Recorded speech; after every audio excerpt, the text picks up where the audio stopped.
Bây giờ mình sẽ nói về cái việc tái sinh mô bằng implant. This concept will guide you to do this work, timeless, minimal invasive, and achieve the predictable outcomes. Cái concept về tái sinh mô hướng dẫn qua implant này nó sẽ ít tốn thời gian hơn, quy trình nó sẽ đơn giản hơn, dễ kiểm soát hơn. I will start with this defect. Thì đầu tiên là mình có những ca lâm sàng như thế này. When you face this, you have three options. Những ca này á, mình gặp mình sẽ có The first ba one. lựa chọn. Remove it and let it healing by itself. Mình nhổ răng trước rồi mình để cho cơ thể nó tự lành. And in case the patient need to replace by implant, Rồi sau đó nếu như bệnh nhân muốn đặt implant, you need to think about preservation or dental implant site development. mình sẽ cần phải cân nhắc coi là mình có nên ghép gì hay không và cái thứ implant như thế nào. And the last, the fastest way for restore function and aesthetic is immediate implant placement. Rồi, cách nhanh nhất để mà phục hồi lại chức năng của bệnh nhân đó là implant tức thì. In this defect, more area. Ví dụ đây là một cái khuyết hậu nó khối lớn. She lost her molar around 2 months. Bệnh nhân mất cái răng là 2 tháng. And at the day of extraction, do nothing, didn't do anything for her. Và cái ngày mà cái nhổ răng thì không có làm gì cả. You see, Ừ, được rồi. this is the natural healing for the patient like this. Đây là cái ảnh lành thương tự nhiên của bệnh thân của bệnh nhân. 2 months is not a complete healing, and why is to have the cavity or the hole there. Thì sau 2 tháng thì cái lành thương xương nó vẫn chưa có hoàn tất, cho nên mình thấy nó vẫn còn cái lỗ ở đây. But we can press implant in this case. Nhưng Right? mà bây giờ mình đã có thể đặt implant được rồi. We just deal into the hole and press implant, and we can finish this case easier. Chỉ được một cái lỗ vô đặt implant đó là xong rồi. That is because the defect before extraction, no need to do anything. Đó là bởi vì cái khuyết hỏng We can sau keep khi nhổ going. răng. We can keep going and treat them as a simple case, simple case. Với cái trường hợp đó mình có thể điều trị rất là đơn giản. But in some defect, at the day of extraction, if you don't do anything, you didn't do anything, you will get this defect. Nhưng mà có những cái nhãn hỏng sau khi nhổ răng mình không làm gì cả thì nó sẽ làm thương thế này. When patient come back to ask you to press implant, Nhổ răng xong làm thương xong mình quay lại cái bác ấm vô cái implant thì and this defect turn to be complexity defect already. cái hỏng này nó trở nên rất là phức tạp. And you, once patient come to your clinic, this is the best chance for you. You can choose the future. You face with a simple, or you would like to face with difficult thing like this. That is in your hand. Thì mình muốn điều trị một bệnh nhân nó phức tạp hay là đơn giản thì đều nằm trong tầm tay của mình cả. And who is here would like to challenge this defect in every day? Có thể nào thì sẽ muốn điều trị một ca khó khăn như thế này mỗi ngày? I don't think so. Tôi không nghĩ vậy đâu. Yeah.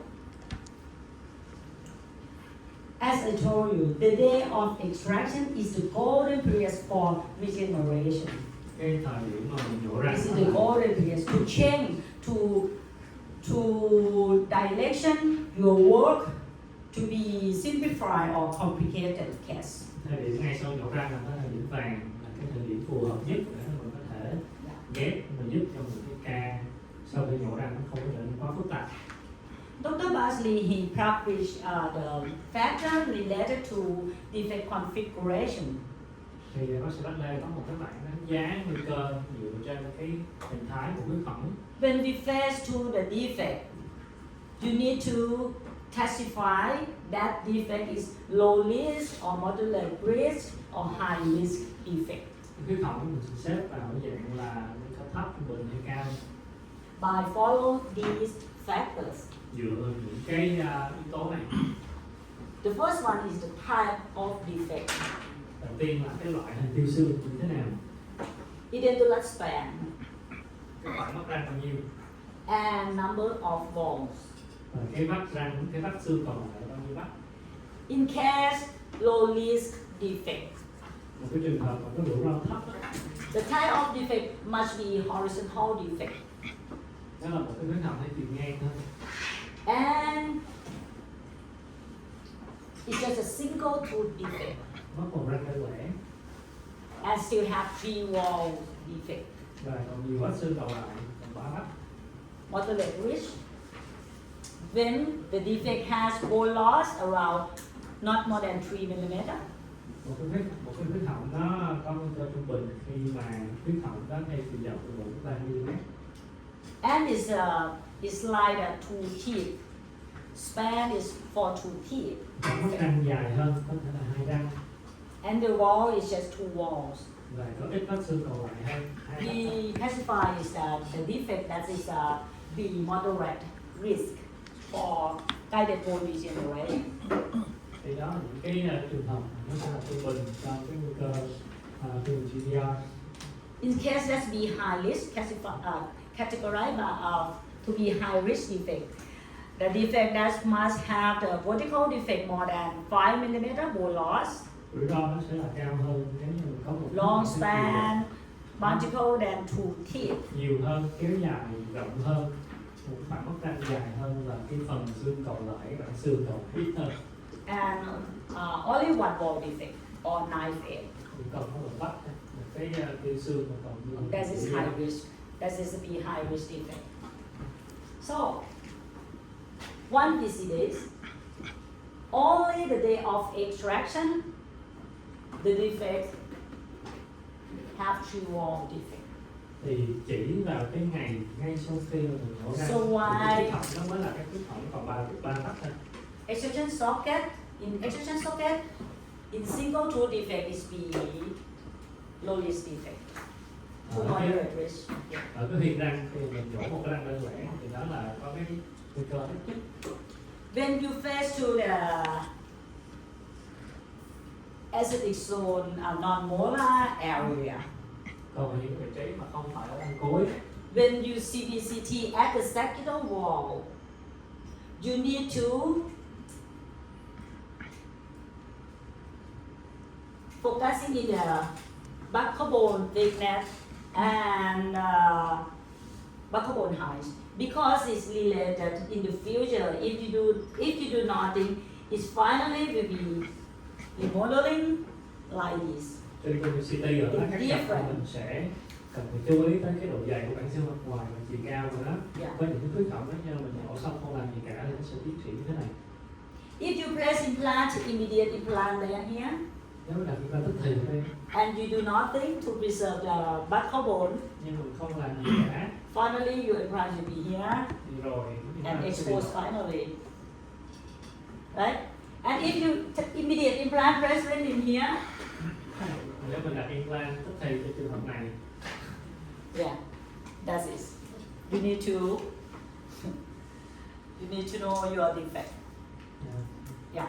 lúc đó mình chỉ cười thôi, mình phải hình dung được cái khảo sát được cái hình thái khuyết hỏng trước. In the topic of socket preservation or dental implant site development, we must understand about the socket healing process. Thì để mà có thể nắm bắt được cái quy trình tái sinh ở vị trí đặt implant hay là ghép bảo tồn xương lỗi, mình cần phải hiểu được cái sự lành thương sinh lý ở vị trí sau khi mình nhổ răng. They have 3 phases of the socket healing. Có 3 cái giai đoạn. The first is the first day, the first 24 hours in the socket, complete with butt clot. Thì And in then butt clot, we have 5% of platelet. thì cái giai đoạn đầu tiên là 5% of platelet. ngay sau khi mình nhổ răng, nó là giai đoạn cầm máu. 5% of platelet that is sent to the brain and growth factor to migrate cell, spacious cell Thì cái cục máu to the đông blood đó clot, hầu hết là hồng cầu, trong đó có 5% là and tiểu cầu. form granulation tissue. Và một số những cái tế bào viên. It's not it's not form new bone or soft tissue. Sau đó thì sẽ tới cái giai đoạn viên, nhưng mà vẫn chưa có hình thành xương đó. And blood clot is like save their life, save the patient life or damage, because if breathing is not stopped, it's maybe critical sign for the patient. So why we also have blood clot in the socket? Yeah. Mà có cái cục máu đông thì cái sự hình thương nó mới ổn định thì những cái thì sau này. And bone formation start in around 2 or 3 weeks after extraction. This is the green arrow is the direction of bone formation. Những cái mũi tên màu xanh lá là cái hướng mà xương nó sẽ hình thành, bắt đầu từ 2 đến 3 tuần sau khi mổ răng. Start from the apical area Nó sẽ bắt đầu từ những cái thành xương còn lại, and up. đi từ chóp lên trên. Yeah. Oh, sorry. This is about bone. Yeah, you can see. About soft tissue. Mô mềm. Soft tissue will come across the granulation tissue at the third phase also. Cái mô mềm cũng sẽ tăng sinh phủ lên cái They phần start same time, but soft tissue grow faster than bone. cũng bắt đầu từ cái tuần thứ 2, thứ 3 sau khi Yeah. mổ răng, nhưng mà sự làm thương của mô mềm nó sẽ diễn tiến nhanh hơn của xương. Soft tissue, this is normally soft tissue will grow when they have, once they have something hard like a bridge, and soft tissue can grow and cover the socket. Cái phần mô mềm nó có thể bò vào và đóng kín cái liệt răng nếu như mà có một phần nông đỡ cứng ở bên dưới. But the green is bone. Bone is regeneration slower than soft tissue. Cái phần màu xanh lá là cái phần xương được tái sinh thì nó chậm hơn mô mềm. Yeah, and then if you see the soft tissue come inside the socket, Nên nhiều khi mình sẽ thấy có Yeah. một phần mô And mềm bone xanh is, lá ở bên trong. and bone is still in here, it's still there, but soft tissue be here. Thì mình sẽ thấy phần xương nằm ở dưới, phần lẫn với lại mô mềm nó bị xâm lấn ở phía dưới. And basically, when the remodeling phase, you will see bone remodeling faster in the area that have a thin bone. So, Còn quá trình tái cấu trúc mình sẽ thấy là xương nó tái cấu trúc nhanh hơn ở những vị trí xương còn mỏng. so you will see in a lateral bone, in case that lateral bone thin, and bone come slower, and soft tissue come first, and thin bone, and then this make a thin buccal bone is more resorption, and you will see a dimensional change than the other area that have a more thick bone, more bone thicker. Đó là lý do tại sao mà mình thấy các xương mặt ngoài vốn thường là mỏng sẽ bị tái cấu trúc và dẫn đến thay đổi kích thước so với là những phần xương khác còn dày. So, this is the natural process of socket healing. Đó là quá trình làm thương sinh lý của thịt răng. So, the concept, if we would like to preserve the dimension, less is a remodeling and less dimensional change, we have to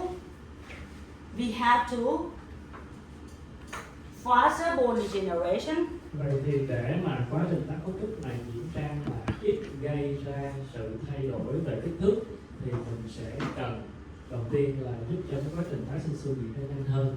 Because if we have bone faster regeneration, soft tissue cannot come over. Nếu như mà xương nó làm thương nhanh hơn thì nó sẽ giảm đi cái sự xâm lấn của mô mềm.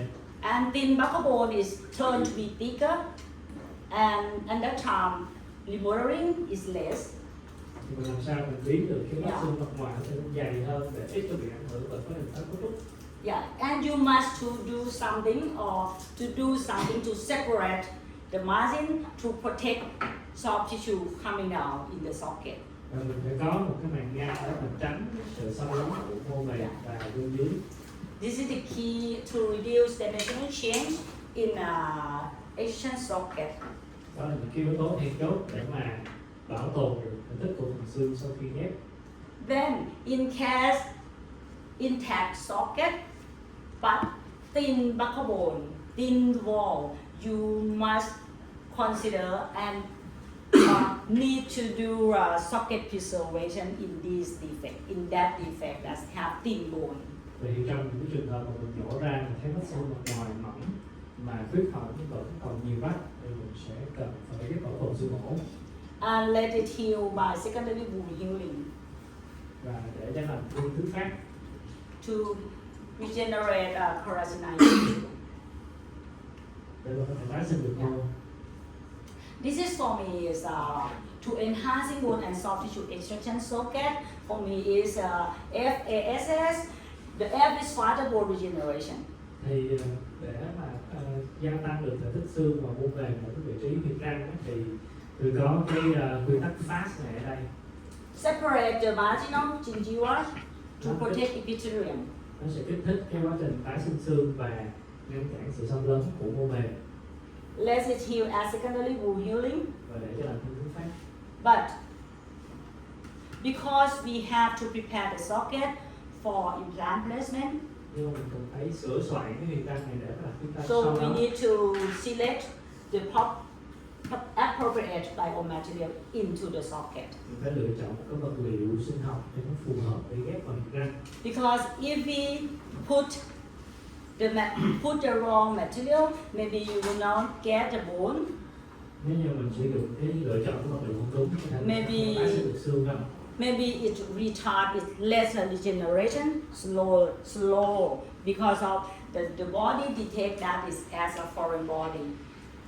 Thì lúc đó thật ra là quá trình tái cấu trúc có cái quá trình tái sinh xương của mình diễn ra chậm hơn vì cơ thể mình sẽ xem cái việc ghép đó là một cái dị vật. So because we talking about dental implant site development for implant placement, so we need to prepare the tissue for implant also integration. Mình muốn bảo tồn cái vị trí đó để sau này mình đặt implant thì để mà đặt được implant thì mình cần phải nắm những cái khái niệm và tích hợp. For me, I believe it in about the quality of bone around the implant. Because tooth and implants is different. Thì cái cấu trúc của mô quanh implant và quanh răng thận nó sẽ có khác biệt. Different blood supply source. Nó có cái nguồn nuôi dưỡng, cái nguồn cung cấp máu khác nhau. For natural tooth, we have blood supply from PDL. Ở trên răng thận mình còn The có một first cái root. nguồn nuôi dưỡng từ cái dạng như chung. The second root is from cancellous bone go through PDL and supply marginal gingiva. Cái nguồn thứ hai là từ cái lớp xương vỏ đi vào cái dạng như chung. The third root is from cortical bone, Nguồn thứ ba là Supply. xương vỏ. the gingiva, and from the apical mucosa. Để mình nuôi dưỡng cho mô mềm mặt ngoài và niêm mạc. But for implant have just only two roots. Nhưng mà đối với implant thì nó sẽ chỉ có hai nguồn thôi. From the bone there, Từ nguồn xương ở đây direct to the gingival margin đi trực tiếp vào mô mềm and apical mucosa. và nguồn nuôi dưỡng từ phía niêm mạc phía chót. So why we have to regeneration bone and for implant we must regeneration soft tissue thickness. Cho nên là mô quanh implant mình cũng cần phải tái sinh cho đủ cái độ dày của mô mềm. And for bone blood supply to the marginal gingiva, it must be 2 mm.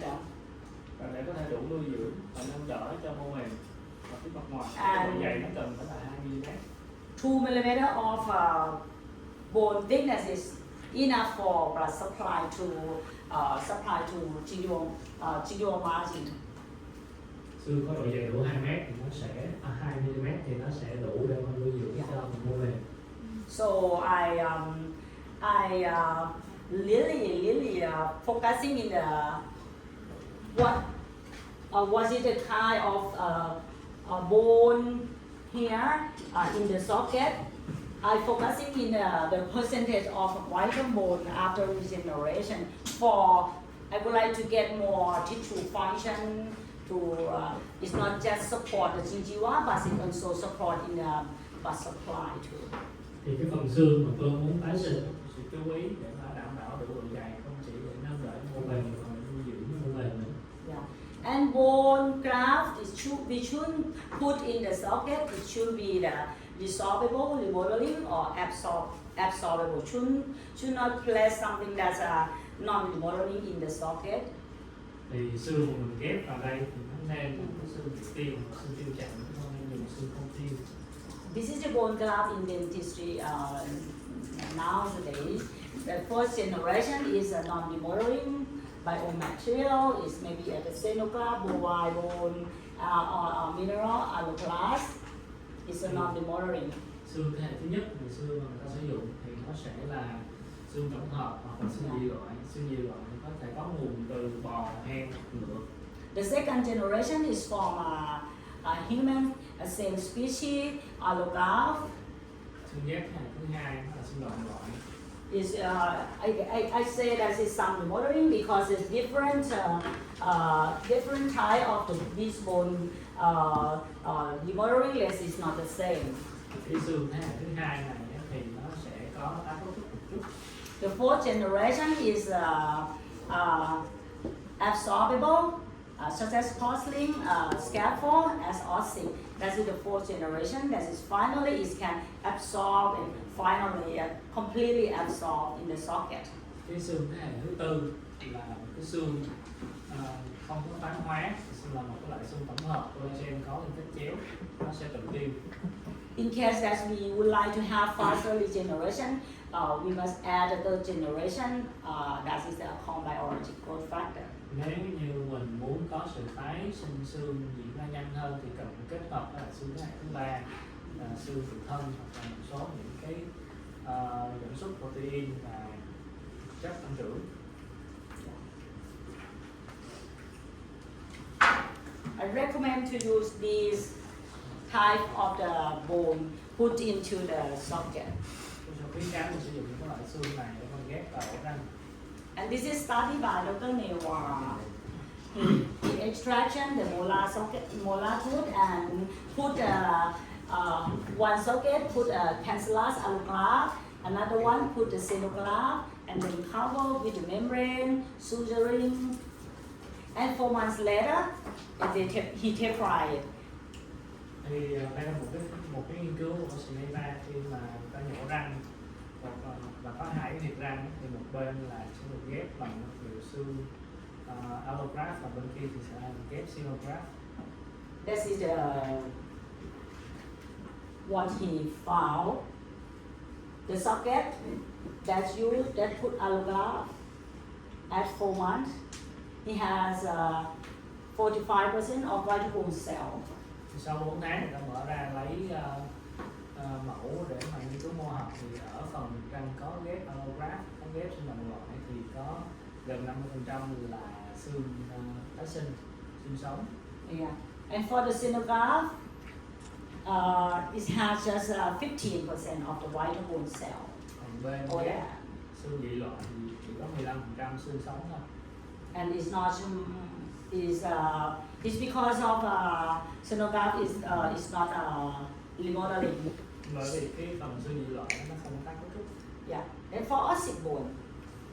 Còn xương oxy Ossic bone is porosity is connecting porosity and provide environment for new bone formation and stay there. nó có cái độ lộ rỗ nhiều và sẽ tiêm để dành chỗ cho xương tái cấu trúc. And be longer enough for complete maturation of the bone cell in the socket. Nhưng vẫn có thể giữ đủ khoảng, đủ thời gian để mà xương có thể tái cấu trúc vào cái khoảng này. You see the connecting, the environments. It look like cancellous bone of humans. Và mình thấy những cái liên kết chéo ở từng lớp đây nó giống như là cái phần cấu trúc xương sốt của người. And this study comparison between in the socket same thing of the Dr. Newar study. They put a xenograft comparing with oxybone. Đây là một cái nghiệm khác với cái nghiên cứu giống như ban nãy mình quan sát. And at 4 months, Nhưng bây giờ là cái một bên là oxy và một bên đó là xenograph. group B, this is the oxy. 30 or it's almost 40% of the vital bone cell there. Thì những kết quả sau khi mà hơn 4 tháng ở group B hoặc là group mà And dùng xenograph is around 26. thì cái bên oxy là gần 40%, còn xenograph thì mấy phần trăm. So why recommend to use oxys or recommend to use allograft in the Asian socket? Thì em tôi khuyên mọi người nên dùng oxy hoặc là xương động loại để mà ghép bảo tồn xương mổ. Yeah, in terms that we focusing in vital bone cell, percent of vital bone cell. Để mà nó cũng kích thích và tái cấu trúc xương nhiều hơn. And about let it heal as a secondary wound healing. Và khi mà làm thương thì có thể để nó làm thương thứ phát. In case you use bone reticulate, you need the membrane cover the socket. Nếu mình dùng xương hạt thì you need mình a- có một cái màng để che phủ lên trên thịt răng. You need to use the membrane cover the material. And this is osteoclast. They confirm that it's affecting and can be resistant to degradation when it's exposed in oral cavity around 3 to 5 weeks. Thì đây là cái màng Cosic Plus. Cái màng này nếu mà nó có lộ ở trong cái truyền miệng thì vẫn có thể duy trì được cái khả năng bảo vệ ở 4-6 tháng. So why Dr. Basley he recommended to use osteoclast? Lý do mà bác sĩ Wesley nói là nên dùng cái màng Cosic Plus để ghép. This is my case, my clinical case that I did lateral GPR by using Murray cancellous with oxybone. Đây là ca lâm sàng của tôi khi mình ghép GPR theo phương pháp lateral này. I re-empty around 4 months. Sau khi mà ghép với cái vật liệu Cosic thì tôi This is- cho This is oxyplus. đây là lần thứ số 4 Still tháng và there. cái màng Cosic Plus vẫn còn. Yeah. Oxyplus still there and keep a barrel function period more than 4 months. Cái màng Cosic Plus nó sẽ vẫn còn tồn tại sau 4-6 tháng và duy trì cái hiệu quả bảo vệ. Yeah. And if you live is more longer, in 5 months, in some case, oxyplus will be absorbed and calcified to be like this. Thì nếu như mình có để cái màng này tồn tại lâu hơn thì có thể sẽ có một số phần màng nó được khoáng hóa và thẩm lẫn vào như vị trí này. More longer, maybe you can see that the oxyplus filled with a new bone Nó được phủ Yeah. đầy cái and phủ ossify. bằng xương. In this case, that I did a GBR with different material underneath of oxyplus. Đây là những ca lâm sàng mà tôi ghép có những vật liệu bên dưới khác nhau và phủ lên trên bằng màng Cosic Plus. This one I use oxyplus with a sticky bone, Cái này cancellous sticky bone. thì tôi kết hợp với sticky bone. And the middle one, I use oxyplus with alloplus sticky bone. Cái thứ hai, cái thứ giữa thì tôi kết hợp với xương động loại. You can see alloplus. Alloplus is a non-remodeling, but oxyplus can be longer to cover non-resorbable biomaterial until complete maturation. Cái ca thứ hai đó là dùng cái xương tổng hợp và cái sự tồn tại của xương tổng hợp nó cũng rất là lâu. Cái màng Cosic Plus thì nó vẫn có thể duy trì cái hiệu quả bảo vệ trong suốt thời gian đó. And those one oxybone with PIL. Là oxide bone, xương oxide kết hợp với PRF. Oxybone we can live in oral cavity without any membrane to in some defect that is not a challenging defect or high risk defect. We can leave oxybone exposed without any membrane. Cái phần xương oxide này á, mình có thể để lộ và không cần cái phủ này nó được lên trong những cái trường hợp là có nguy cơ thấp. This is my clinical case that I did the GBR and I intention to leave this exposed in oral cavity. This is 1 week, you can see. It still be there. Oxyplus still be there in 1 week. Đây là một cái ca mà tôi ghép cái Oxid Plus và để nó làm thương thứ phát, thì sau một tuần mình thấy nó vẫn còn ở đây. If the another collagen membrane is completely gone in one Nếu week, như đó là một cái vật liệu collagen khác thì sau một tuần nó tiêu hết rồi. and 2 weeks, Sau 3 2 tuần, weeks, 3 tuần, 4 weeks, soft tissue come over the membrane, sau 4 tuần mình thấy là mô hình nó đang phủ lên trên này and completely in 6 weeks. và hoàn tất làm thương hoàn toàn sau 6 tuần. As I told you, when soft tissue edge together is coming up, is going up and thicker. Khi mà hai cái mép mô hình nó gặp nhau rồi thì lúc đó bắt đầu nó sẽ trở nên dày hơn Until to be keratinized tissue. và chỉ trở thành mô sinh hóa. And for this concept, you see, we can create bone, we can regeneration bone, and we can regeneration soft tissue Với cách tiếp cận này thì mình có thể tái sinh xương của by mô hình using nữa. GBR. Một cái việc để nó làm thương thứ phát. And even though it's exposed, when I reopen it, you see the quality of the tissue that I have. Và dù cho màng đó nó I mình can có press để implant, thứ phát đi nữa thì mình thấy chất lượng xương phía bên dưới của nó có tốt, mình có thể đặt implant được. okay, this is the material that I recommend Thì đó là cái vật liệu mà dental implant site development tôi khuyến cáo mọi người trong trường hợp mình cần tái sinh để cho tụi làm implant. for bone scaffold. I recommend you to use remodeling biomaterial. Bone particulars is maybe allograft, mineralized allograft, or if you use xenograft, you need to combination. You need to combine xenograft with autogenous bone. That is you can get more white bone cell as well. Để mà ghép bảo tồn xương lỗ thì hoặc mọi người có thể sử dụng xương động loại, hoặc mọi người có thể kết hợp giữa xương dị loại và xương tự thân để quá trình tái sinh xương sẽ tạo ra nhiều xương sống hơn. But if you use bone particulate, you need a barrier membrane cover on that. Nếu như mình dùng xương hạt thì sẽ cần phải có một cái màng che phủ. But if you use just ossic bone in small defect, you can use just ossic bone without any membrane. Nhưng nếu mình dùng xương oxide thì có thể không cần phủ màng lên. Yeah, that is the material that I recommend to you for dental implant site development. Để mà bảo tồn đặt implant. For it's not no need to open flap in case in defect, no need to open flap. Không cần phải lắp màng. Yeah. And in difficult case like this, the concept of dental implant site development is to make a difficult thing to be simple, turn challenging defect into predictable result. Với những cái khuyết phức tạp như thế này, mục tiêu của việc mình ghép tái sinh đó là chuyển những cái ca phức tạp như vậy trở thành đơn giản hơn. And of course, I will show you my case by simplified technique and for enhancing more predictability.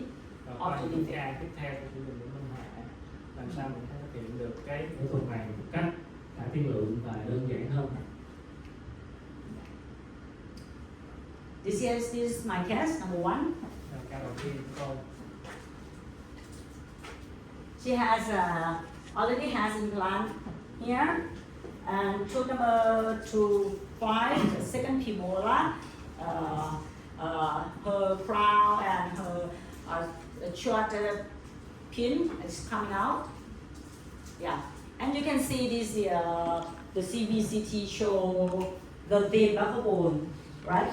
ở vị trí đang 2 năm thì mình thấy cái CBCT mắt ngoài nó mỏng rồi. Do you think if we don't do anything, how gonna be happen for this case? Mọi người nghĩ là đối với cái trường hợp này mình không làm gì cả thì cái chuyện gì nó sẽ xảy ra sau khi nhiễm lạnh. This is the implant. Đây là cái implant. That's it, thin buccal bone. Đó là cái bắp xương một loại còn mỏng. You can imagine. Tưởng tượng được không? After healing, what's gonna be happen? Sau quá trình làm thương thì nó sẽ xảy ra. What's gonna be happen? Tôi sẽ nghĩ chuyện gì nó xảy ra. When if you wait for until 2 months Nếu mình đợi 2 tháng for healing, we cannot press implant in at day because I don't wanna, because this is a thin buccal bone. I don't want to engage my implant with thin buccal bone. cái bắp xương mặt ngoài nó còn mỏng như vậy cho nên là sau khi chúng ta chưa đang implant được liền. So I decide to do socket preservation. Tôi không có muốn phải gài implant ở cái mắt xương còn mỏng như vậy, cho nên là tôi sẽ ghép bảo tồn xương hổ trước. In this defect, has an intact buccal bone, has a good soft tissue. Cái ca này ít nhất là những mắt xương mặt ngoài nó vẫn còn nguyên vẹn. I follow concept of socket seal by using just ossicone. Thì cái ca này tôi cố gắng ghép bảo tồn xương mổ bằng Small 6. Yeah. After extraction, clean the socket, and I put ossicone here. Sau khi mà nhổ răng, làm sạch việc răng rồi thì tôi đặt Small 6 vào. And one thing you need to remember, in intact socket like this, no need to put ossicone into the apical area. Có một cái mình cần lưu ý ở đây đó là với cái hỏng mà nó còn tương đối nguyên vẹn như thế này thì mình sẽ không cần phải nhồi Small 6 cho tới cái phần chóp đâu. Tại sao vậy? Why?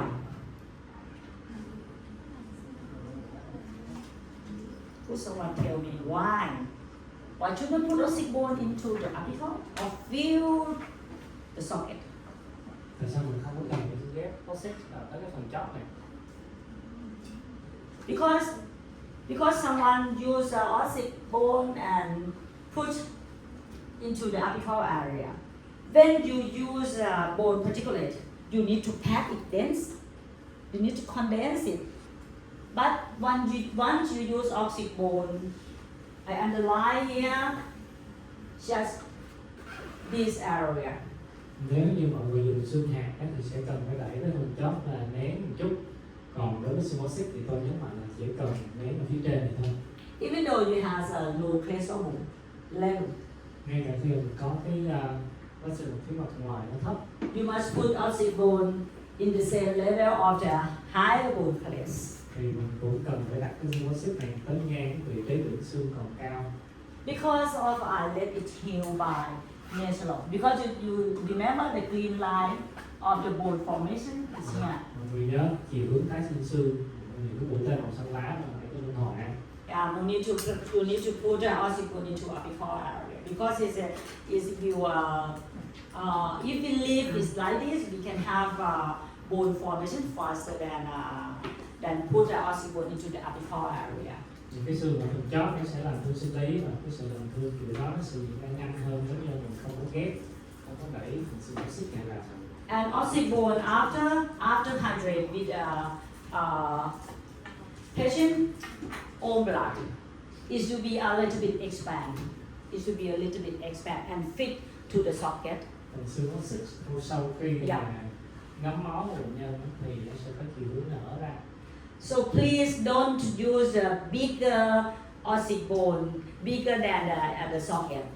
You need to cut it a little bit smaller than the extension socket.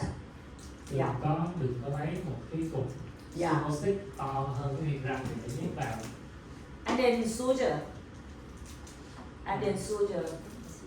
Mình lựa chọn Suture một cross cái to vừa stabilize vặn the ở phía răng material. thôi và khâu nhẹ phía trên để mà giữ ổn định cho phần xương mà không bị trôi. And let it heal like that as a secondary wound healing. Để cho nó làm thương thứ phát như thế này. You will see it's completely healed in 4 months. Sau đó mình sẽ thấy sự hoàn toàn sau 4 tháng. In 4 months. This is the soft tissue that we have. Collagenite tissue, beautiful collagenite tissue, and we also can preserve the contour architecture. And the implant, the adjacent implant, neighboring implant is still safe with the tissue without any recession allow neighboring implant. Với cái phương pháp ghép này mình đã vẫn có thể giữ lại toàn bộ cái cấu trúc mô mềm và cái độ lồi phía mặt ngoài. Implant ghép lên vẫn an toàn. And at 4 months, I can do just simple implant surgery, flapless. Sau 4 tháng thì bây giờ mình có thể đặt implant là rất là đơn giản. And my implant was integrated in her natural bone at the apical area. Cái implant mình đặt vào Yeah. thì nó sẽ có cái phần chóp đó được lắp lại bởi xương chịu And không. this is a simple implant placement. And you can see. Thì khi đó cái ca đặt implant bây giờ nó là đã lên buccal bone still there, less shrinkage, less dimensional change. cái phần xương mặt ngoài nó ít bị tiêu hơn, ít có sự thay đổi về kích thước hơn. As you wear Mấy 2 đợt months after the breast implant is more than 80. That is good bone quality. That is good osseointegration of the implant and bone. sau 2 tháng thì mình thấy là And this is her final restoration. chỉ số ISQ của bạn rất là Yeah, tốt rồi. beautiful texture. Nhưng còn sau cùng thì đó mình thấy giữ được cấu trúc của người rất tốt. Yeah. And 1 year after, everything complete. And more thicker bone and soft tissue around allow that. So Xương và mô mềm nó dày dặn hơn. this is simple case. You can do it in every day Một ca đơn giản mà mình To- có thể làm mỗi ngày cũng được, to make the simple case for your own. giúp cho những cái trường hợp lâm sàng của mình nó đơn giản hơn. Another one case smaller. Một số ca tăng cơ lớn khác. This is her CBCT. Để làm đến publicity. This is more challenging than the first case, right? Ca nó phức tạp hơn. Configuration. Yeah. You can see the parallel without bone, Mình có thể thấy nó có xương ở mặt with căng no nó bone, phức with a before area of ngoài cũng mỏng. bolus.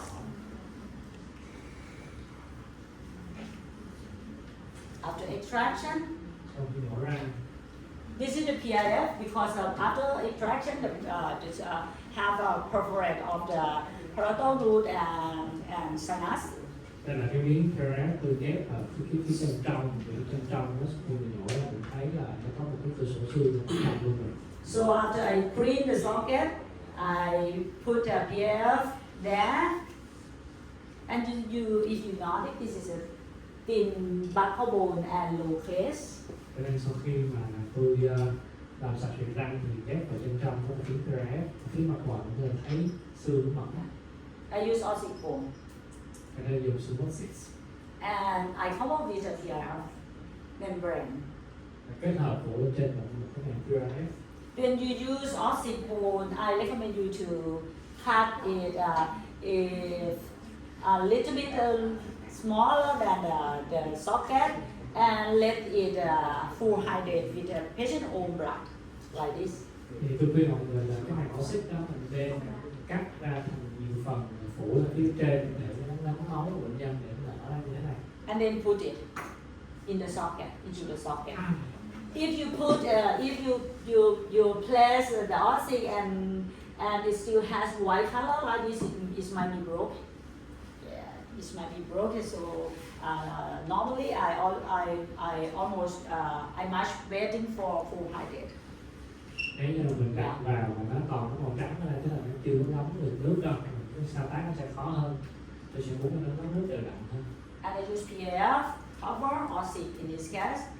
Tôi dùng PRF để che phủ cho phần Oxit. If you don't have PAF, it doesn't matter. Nếu mà mình không có cái PRF thì không sao. Yeah.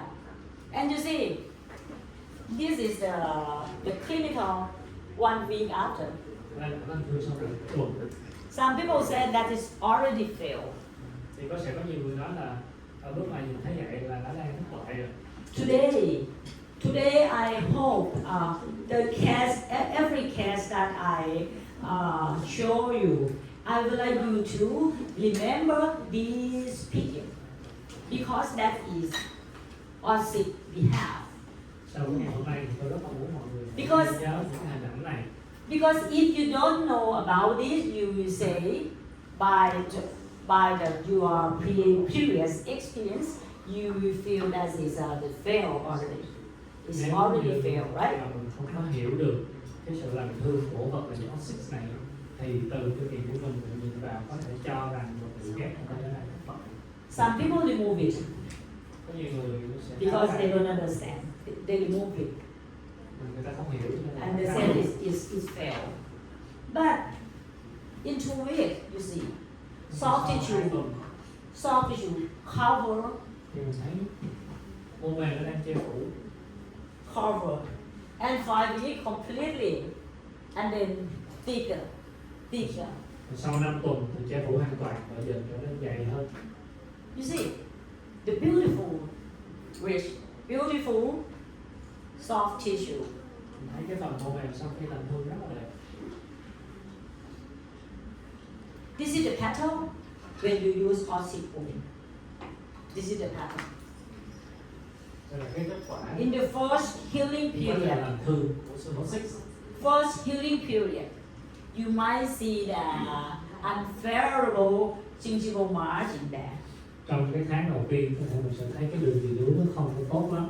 But if you wait more longer, you will see everything turn to be favorable. Nhưng mà nếu mình đợi lâu hơn mình sẽ thấy cái phần mô mềm đây dần You see that? trở nên dày dặn hơn. Yeah? From here. Đây, cái đây. This is the pattern of ossic healing. Đó là cái diễn tiến làm thương mình ghép bằng oxy. Tell you honestly, at the first, no one tell me about this. Thì thành thật mà nói thì No tôi one kể tell với mọi me. người là Even though Dr. Neva, even though Dr. Basley, he never told me about this. ngày xưa thầy có nói với tôi về cái diễn tiến này cả. So I just wait and play. Wait and play. But you are now so lucky that I told you. Cho nên là thời điểm đó tôi What's ghép gonna be happening after use this material? hình ảnh như thế này thì tôi nhan khói thôi. Mà bây You giờ thì see? mọi người may mắn hơn rồi, có tôi kể với mọi người là mọi người biết. Complete healing. This is the class, and this is the tissue. Is you cannot see what is the borderline between the new bone and the previous and each bone. Trên phim mọi người có thể thấy cái sự làm thương hoàn toàn không thể nhận ra được That's ranh giới so giữa xương natural. xương và xương cũ. And now I can press implant. Bây giờ mình có đặt implant rồi. Easy, simple. Đặt implant You see rồi. the quality of the tissue that I have. Chất lượng của mô xương của mình có được ở đây. You see, 9 months, Mình xem mình sau some ossic bone still there. vẫn còn một phần It's not completely yet. As I chưa told được you, tiến it's- hóa hoàn toàn như thầy đã nói. It's long lasting biomaterial. Nó sẽ tồn tại lâu. I turn from this effect to be like this, Mình chuyển một cái and I place implant as I can close my eye. ban đầu phức tạp, bây giờ cái hình đơn giản hơn, mình có thể đặt implant nhắm mắt đặt cũng được. I have enough bone thickness. Mình đã có đủ độ dày của So xương. beautiful, beautiful. It's not AI created in this picture. It's myself. Cái này không phải AI đâu. Yeah, it's not AI. Yes, yes. Why your patient deserve this? And this one, I use her own soft tissue. I just roll flat. Cái này tôi dùng Yeah. cái bạc cuộn để nó gia tăng độ dày. Yeah, I roll butter flap, and one week later, Sau một tuần, 3 weeks later, sau 3 tuần I scan for thì ciliary restoration. lấy dấu để làm một số việc. Beautiful soft tissue. Beautiful. Yeah, that's it. This is final restoration. Phần sau cùng cũng là đây. 1 month. You see soft tissue. Sau một tháng thì mình thấy Just nó only này. 1 month. Chỉ sau một tháng thôi. From here, you see the papilla. You see Okay. rectangle there. Ban đầu One nó month có tam giác đen, is sau một coming. tháng thì nó đang đầy lên rồi. Is coming. You see here. Black triangle, papilla loss, and 1 month. Is completely. Sau một tháng thì cái mô mềm đó nó làm thương hoàn toàn. This molar is not acidic zone. But why we also need contour architecture? Why you also need the papilla? Because of function. Cái răng cối này Because of function. nó không có cái yêu cầu về mặt thẩm mỹ, và tại sao mình cũng muốn là mô này nó không có cái cấu trúc tốt, đó là bởi vì cái chức năng. Another one case. This is common case in your clinic, right?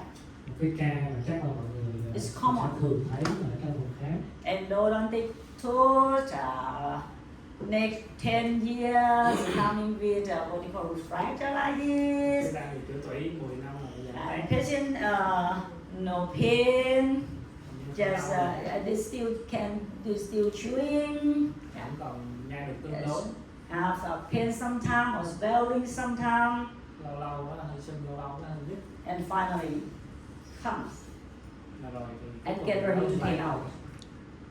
And this is the defect. Còn đây là vết thủng của mình. It's large defect. You can face it in every. You must deal it in.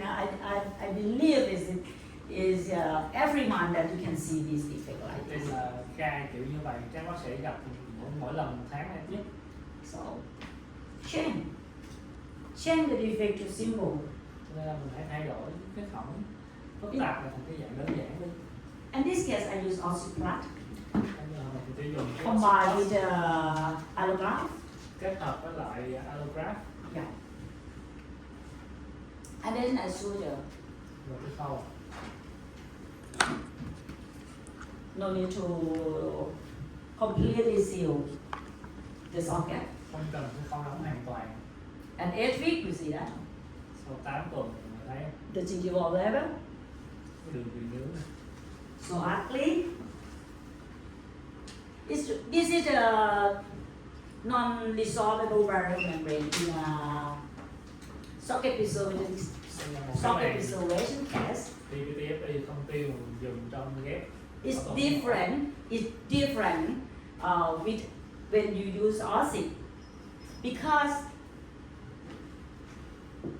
non-resorbable barrier membrane is we have to remove it.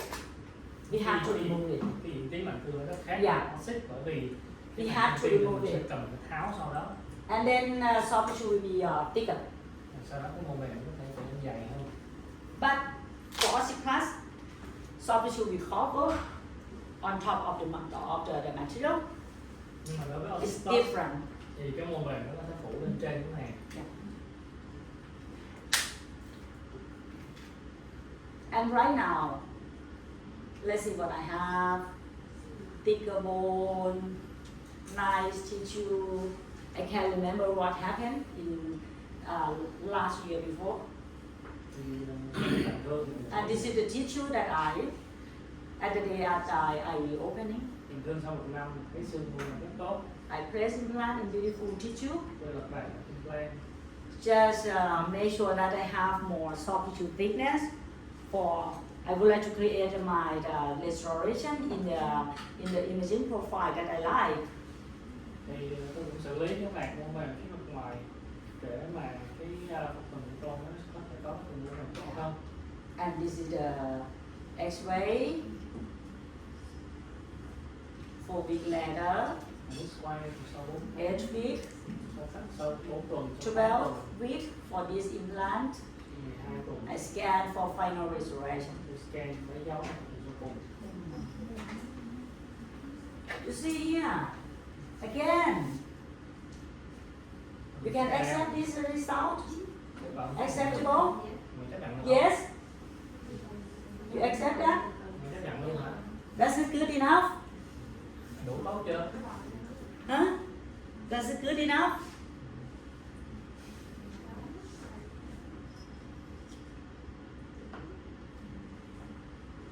So why? Every day when they come back for follow-up, Cứ mỗi lần mình nhân tới tái khám, I would like to keep my smile when I saw my case. tôi muốn nhìn vô cái ca tôi mà cũng có thể cười mãn nguyện được. I can restore, I can reconstruction. It's not just press that titanium in their mouth, in his mouth, but I can also reconstruction the enrollment, the peri-implant tissue for him Tôi là có thể phục hình và phục hồi cả without cái any lớp food mô intact. quanh implant nữa chứ không chỉ đơn Yes. thuần là cắm một cái trụ kim loại ở xương hàm. It's not for aesthetic. It's just for function. Thì Okay? mục tiêu này không phải là Okay. để phục vụ cái thẩm mỹ mà là cho chức năng. If you have any question, please raise your hand and talk to me. Please don't sleep. Mọi người có câu hỏi là thì giơ tay hỏi để đừng ngủ nha. Because I want to come to Ho Chi Minh every month. Yes. Ghé vào mỗi tháng. You can discuss, so why you do that, why you do like this, and you can talk to me, or talk to Pulin or Dr. Kwon. Yeah. Thì nếu mà mọi người ngại thì có thể ghi câu hỏi ở trong giấy nốt mà mình sẽ chuẩn bị và em sẽ gom lại sau. Yeah, I wait for your Yes, question. we have Yeah, a question. yeah, good, thank you very much. Dạ. Còn ai có câu hỏi nữa em đi thu luôn à? Còn ai nữa không gặp? Mọi người giơ tay em đến là em luôn. Chắc mình bắt đầu bằng cái này vậy. Con này để bắt quân nha. Ba giờ. A lot of questions though. First is the provisional crown when you do immediate placement, Mm. will it stay out of contact or not? Light contact, of course. Light contact. If it's light contact, how should we adjust it? There's a force, smallest of in the force, and you can force through. Force through. For me, if you remember about the Tana rule, we need to have the contact of the restoration, right? That's it. And I don't believe in anatomical healing apartment without any contact can create the papilla. It's not, it cannot support the papilla. And for me, yeah, that's it. I already have light contact if I can do that. How about occlusion? Cushion, I am not loading. I'm not loading, so I provisional restoration is for me is under occlusion around 1 millimeter or 0.5 millimeter, not occlude. Thì câu trả lời của cô là thanh tạng trong cái ghép đó thì mình sẽ để cho nó hở khớp khoảng đến 5 đến 1 mm. Và cái tiếp xúc của cái răng kế bên đó thì nó vẫn phải có tiếp xúc, không có nên hở ra. Cô thấy là không có tin vào những cái thiết kế tương tự, ví dụ như là cái trụ bình thường giải phẫu, tức là nó sẽ có cái hình dạng, nó không có như là một cái hình tròn như là hiên thông thường nhưng mà vẫn hở tiếp xúc ở hai bên. Thì cô thấy như vậy nó sẽ không có nâng đỡ cho được cái phần gai nướu. Cô nhắc tới cái nghiên cứu của Tano đó là nó vẫn phải có một cái khoảng cách từ cái phần nào xương lên trên tiếp xúc thì nó mới có thể hình thành được gai nướu.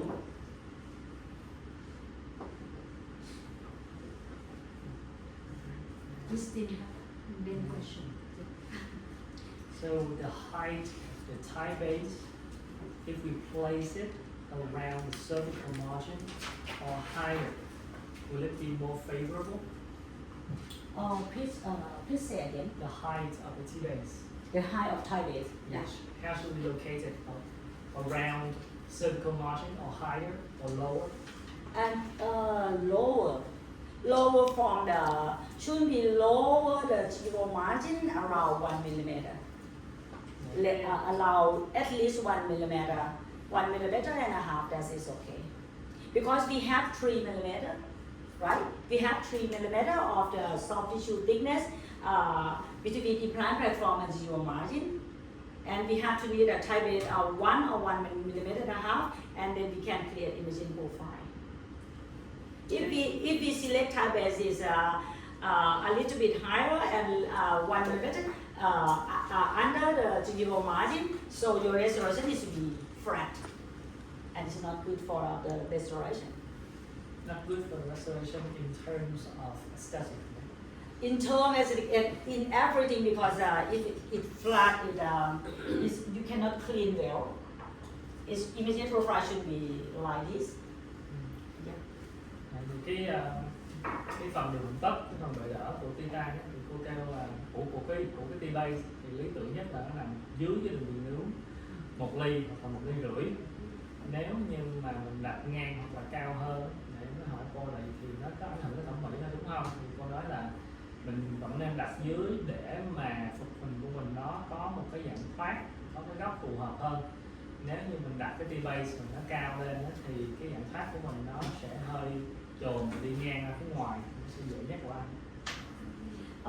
In this point about gingival height of type A, you can see these cats and the gingival margin is there. Yeah. Thế ở cao này mình Yeah. nằm ở đây. And in some cases, I would like to create a profile of the restoration. Maybe I select a little bit shorter of gingival margin, but make sure that there is not pressure on bone. Thì trong một số Yeah. những cái trường hợp No pressure on bone. And because of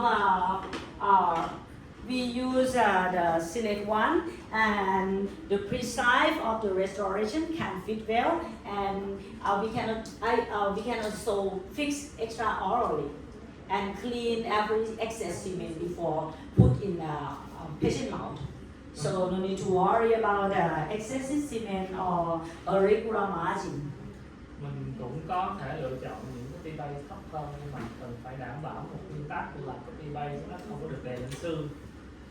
Và khi mình gắn một phần đó thì lúc nào là nếu mà có gắn trong miệng thì sau đó cũng sẽ tháo ra để mà làm sạch xi măng dư rồi mới gắn vào lại, để đảm bảo là nó không có dư xi măng, cũng như là cái đường hoàn tất mà mình gắn vào nó phải được liền mạch. Okay. Still, Still alive. maybe this is the question for the first session in the morning. Yeah. Okay. Good. No problem.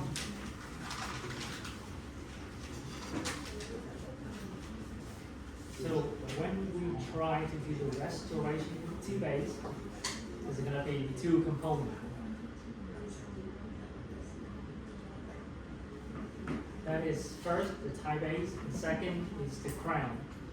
If we use lithium disilicate to fabricate a crown, would there be a risk of breakage at the junction between the crowns and the tie base?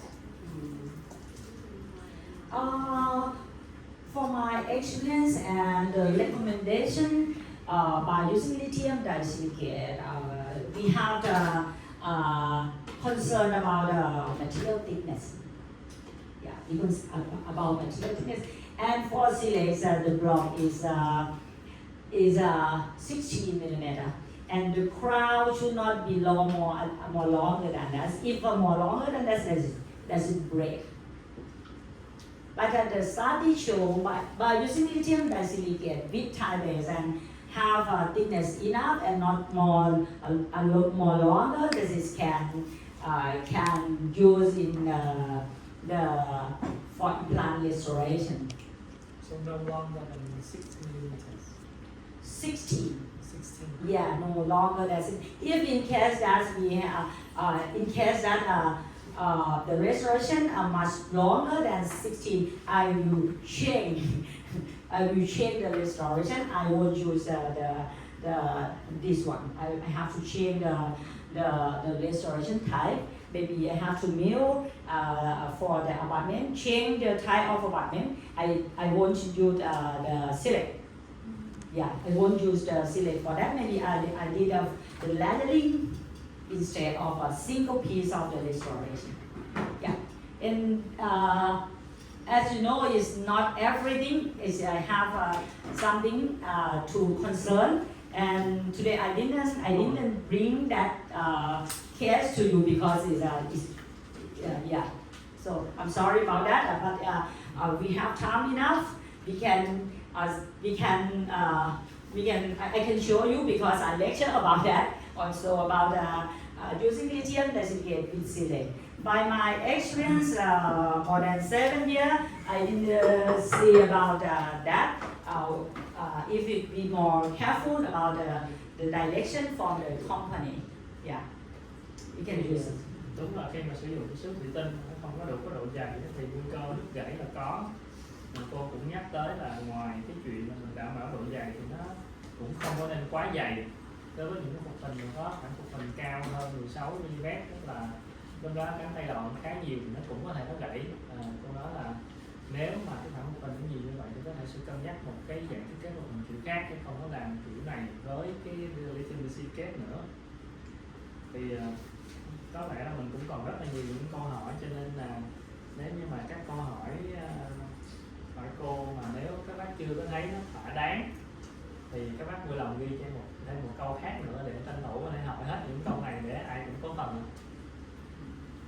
In case Iris has an abrasion, we need to concern about the restoration design and the material. So, and maybe a patient has advised to wear also screen at the night time. Nếu mà bệnh nhân có những cái thói quen thận chức năng như là miếng răng nữa thì cũng sẽ cần phải cân nhắc tới những cái vật liệu phục hình.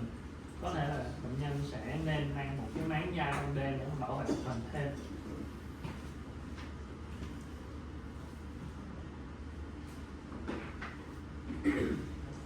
If you're going to do the prosthesis with 3 components, that is a tie base, and then a zirconia abutment, and then a crown, then is there any risk that we cannot complete everything in one appointment?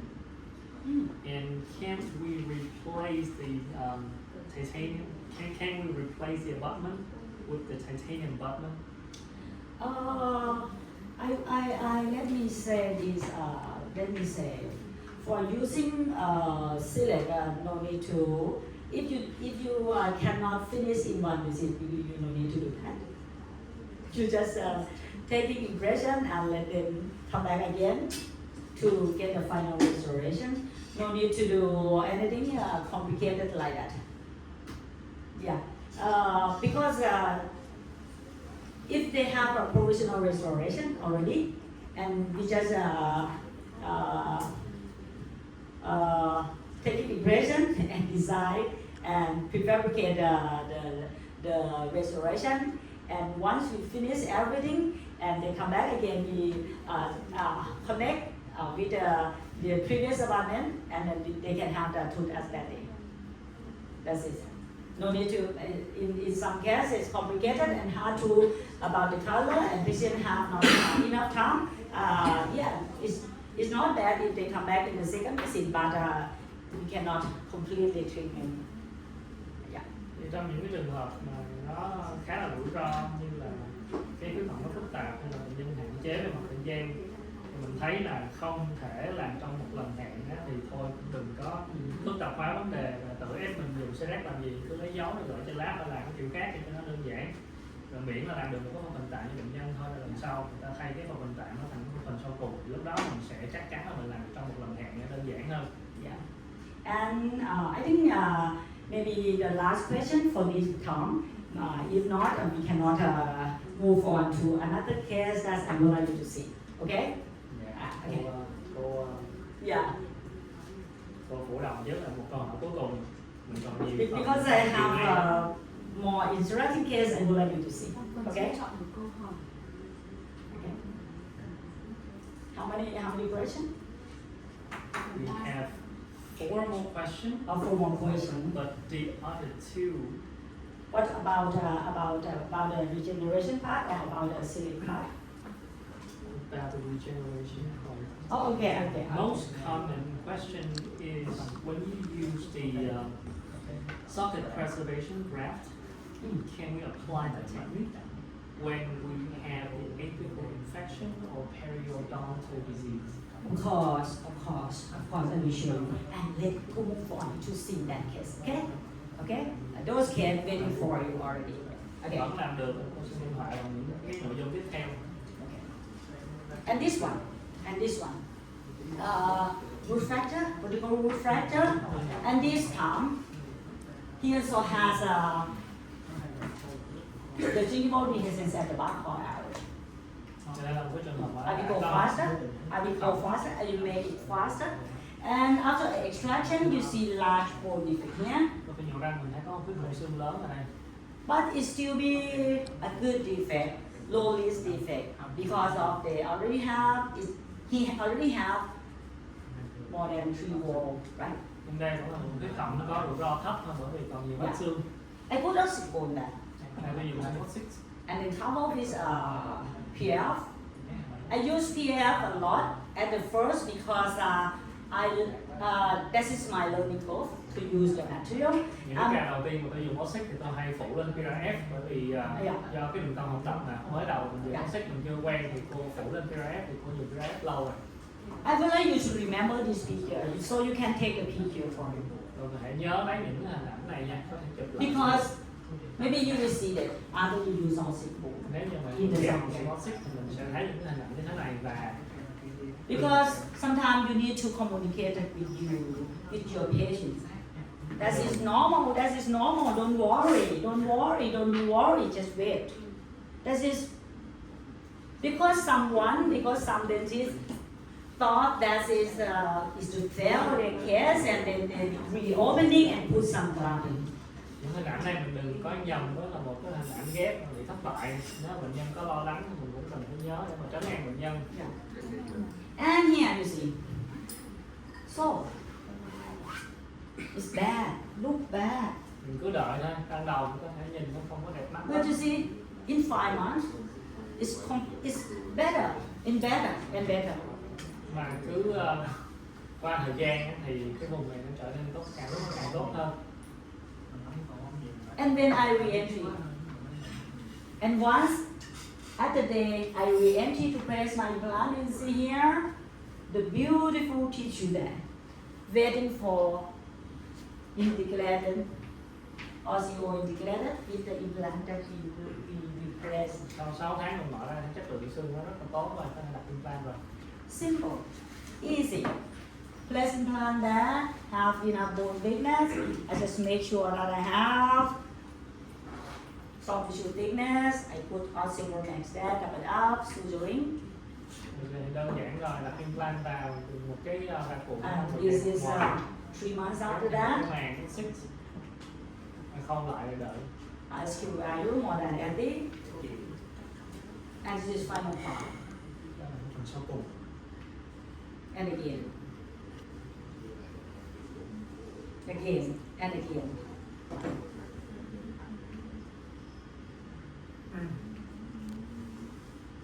It's simple. And this one, the lady, she has a infected upper left lateral incisor with some pus. Bệnh nhân nữ có một cái viêm ở răng hang 2 răng You chảy see mũi. pus there. This is the CBCT show large buccal defect. Trên CT mình thấy có khối hậu xương mặt ngoài lớn. She's so scared, and she doesn't want to get the implant present because her experience with someone told you is hard, it's so painful. So she told me no doctor, no implant. Thì bệnh nhân cũng khá là e ngại vì có người nhà nói là đặt implant đau cũng khó lắm, nên bệnh nhân ban đầu từ chối. And I told her, yeah, okay, no implant. I just would like to do the best thing for you. If you don't want the implant, it's fine, it will be fine. And because of the implant or not, she needs to remove the tooth anyway, right? So nói với bệnh nhân là ok không implant cũng được, nhưng mà có làm hay không làm gì thì cái răng này cũng phải nhỏ đi. This large buccal bone defect with 3 wall defect. This is a good defect for ossicles because there's a containing defect. Với một cái khuyết phẩm mà còn 3 mắt như thế này sẽ là một cái khuyết phẩm rất phù hợp để mình dùng Ossix. You just clean and put oxygen. And this is because of large buccal bone defect. I prefer to use Oxyplus copper. Vì đây nó có một cái khuyết phẩm ở cái mặt ngoài lớn, cho nên là tôi sẽ muốn dùng những cái màng để che phủ. And suture. Là And không let đâu. it. Mình có thể khâu không có cần quá kín nữa. No need to colonal lift up to family wound closure. Không cần phải giãn căng đưa vào về phía thân răng. I just place in the original position of the floor. And then you see here. It looks terrible Thì mọi người if thấy là you use the other material. in your experience? Trong những cái tuần đầu tiên là thấy là làm hương nó hơi bị xấu. Someone said that is infected, Sẽ có nhiều bác sĩ nói là cái này nó đang viêm rồi. but without any pain, without any fever, without any swelling, without any smell, so why this is infection? Nhưng mà nếu bệnh nhân không có sưng gì quá mức, không có đau, không có chảy mũ, không có mùi thì tại sao đây lại là một cái nhiễm trùng được? Please remember my word. If you face, you saw this when you using oxide and exposed in oral cavity, please do not use chlorhexidine.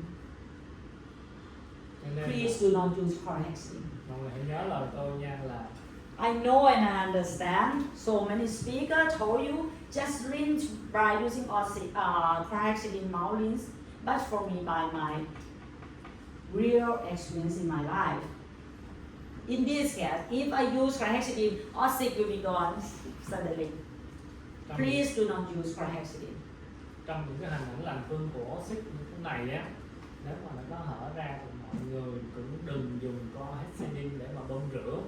Tại vì theo kinh nghiệm của cá nhân tôi thì Do nếu not như dùng chlorhexidine mà bơm rửa thì đó chính là cái nguyên nhân làm cho oxit nó thất bại. No need to do anything. Just let them use saline solution. No need to clean up. No need to remove anything. Let it heal by itself. Không có cần phải tháo, không cần phải cạo gì hết, chỉ có xúc nước muối thôi. Yeah. And completely heal of the soft tissue in 6 months. Và nó tự nó làm You trong see. 6 tháng. This is the pattern of us. Đó là cái Just hình ảnh. open mind with new thing.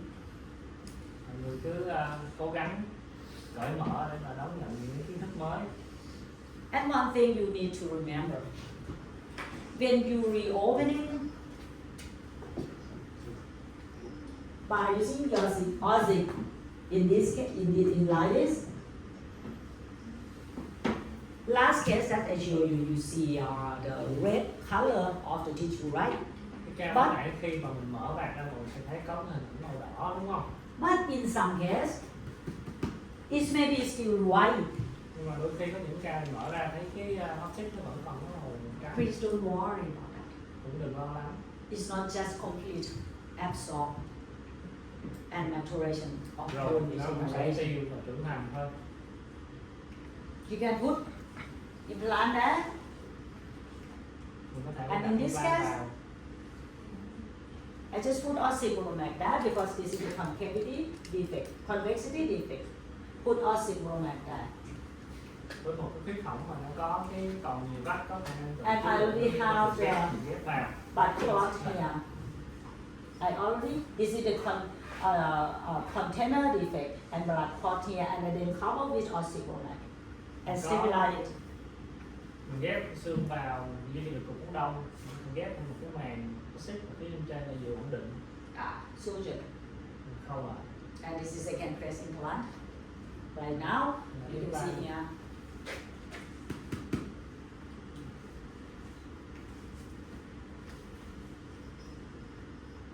And her healing abutment is coming out. And then I cover with a copper screw instead. And let it heal. You see soft tissue healing. Cái healing abutment của bệnh nhân rớt đây, rồi sau đó tôi thay bằng cái con screw, rồi mình thấy là mình cũng đang làm.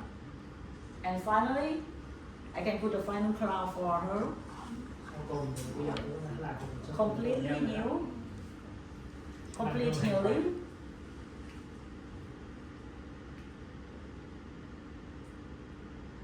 And the adjacent need a root canal treatment. Cái răng kế bên thì cần nha. You can see beautiful tissue. 1 year, 6 months after that. Người ta khám sau hơn 1 năm. Yeah. From the initial, you can see, look naturally.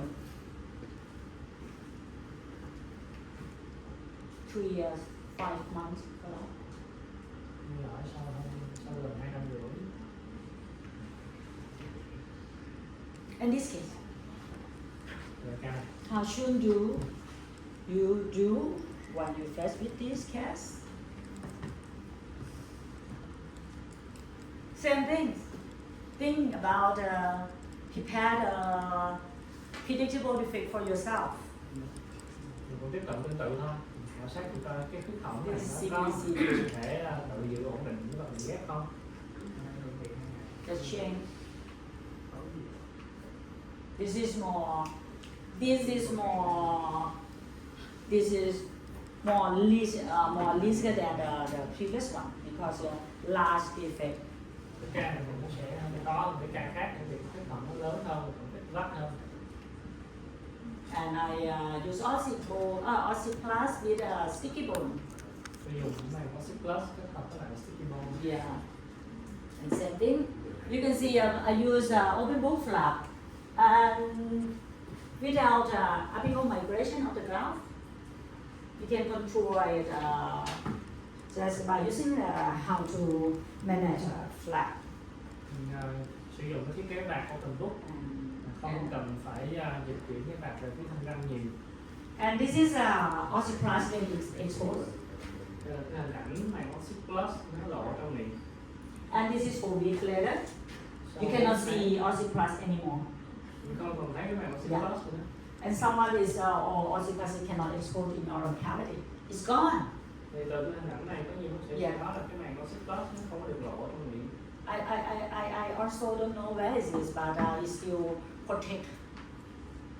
It's nothing coming out.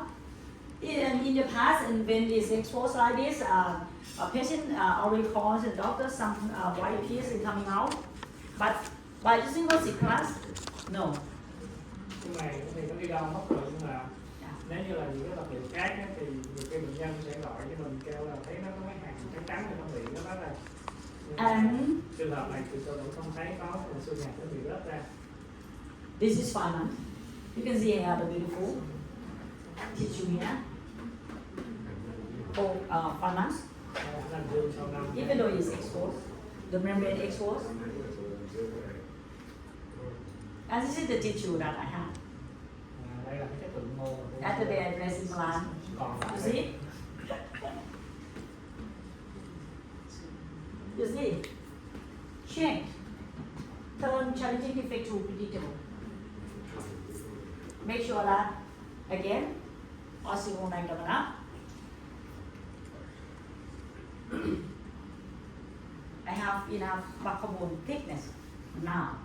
bây giờ mình đã có cái sự ngoài để độ dày rồi.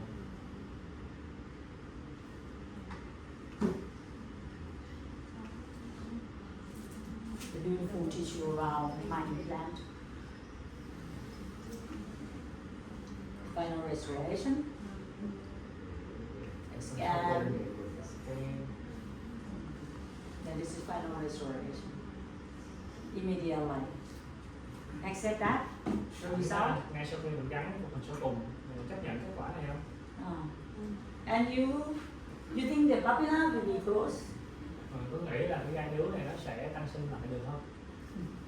No, no way. No way. Who say no? Anh nói là không à.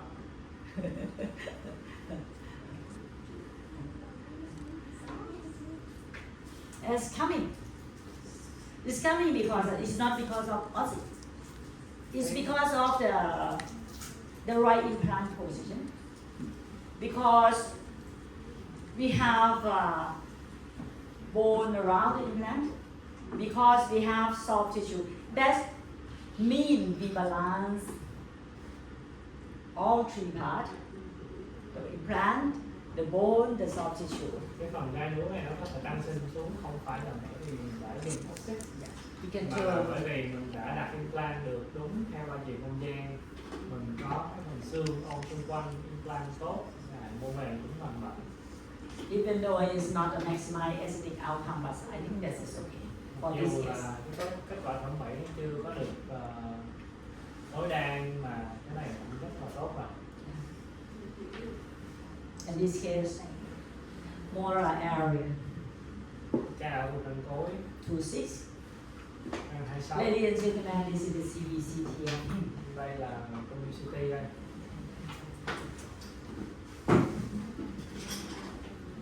Ladies and gentlemen, please tell me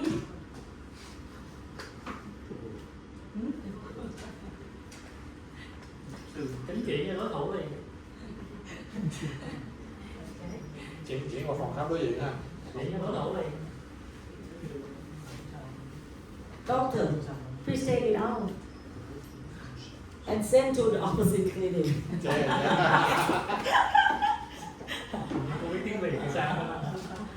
In the past, for me, that's yes. I say yes. Thì nếu mà tôi ngày xưa thì chắc là tôi sẽ làm vậy thì đó. But now, for me, Bây giờ tôi khác rồi. and you can turn this defect to be predictable defect. Các bạn cũng vậy, các bạn có thể chuyển cái ca phức tạp như thế này thành đơn giản hơn. Do you believe me Tin tôi không? that we can do that? Có tin đó là mọi người cũng sẽ điều trị được không? He has a chronic sinusitis also because of chronic periodontitis disease, and has a lot of tissue. Viêm xoang mãn nữa. I can say this is a no wall defect. Thì This is a completely vertical defect, right? cái cổng này là một cái cổng hay bị dọc hoàn toàn, cái cổng không còn mất nào. What do you think? Tôi nghĩ sao? Let it heal, Dùng nhổ để nó tự lành bone chill, Curie technique, hay là ghép kiểu Curie hay sao? non-PTFE membrane. Dùng cái màng của cái vi không tiêu hay sao? No, it's too complicated. Phức tạp quá. I cleaning. Make sure that as much as I can remove the granulated tissue. Thì tôi nhổ ra tôi làm sạch nhiều nhất có thể đúng không? Viêm. I just put the oxybone there Sau đó tôi ghép Synopsis. and fit well. And then how about the oxy plus? Và áp sát lên. Còn cái màng Oxy Plus thì sao? And then suture. Rồi mình khâu lại. And again, you find this.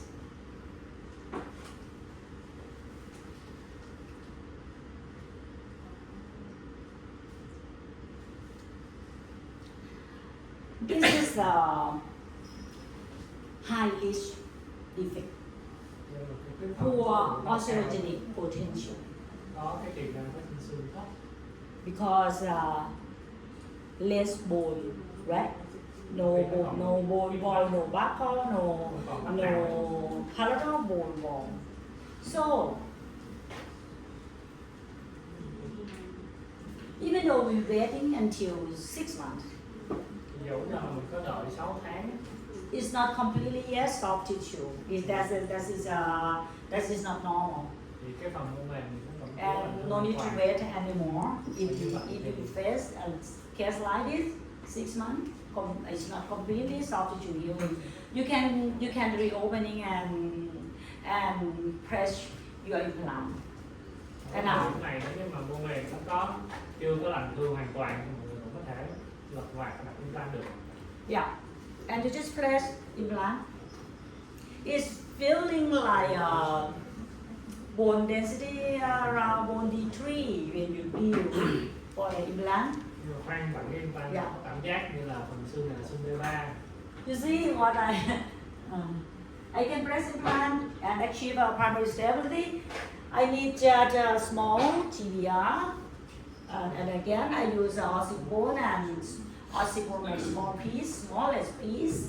Tôi có thể vẫn có thể đặt được cái implant vào TBR thêm một chút. Yeah, after it heal. Tôi đợi And nó this is at the day of he come back for a final crown. làm sau khi bệnh nhân quay lại đặt. Then this is his final crown. And this is CBCT show. We already have bone surrounding around the implant. Mình thấy là có xương ở xung quanh vị trí implant rồi. A sequence follow-up. And by my experience, it will be better. It will be better and better by time. Qua thời gian tôi biết là cái vị trí này nó sẽ đẹp hơn. That's it. That is about material selection.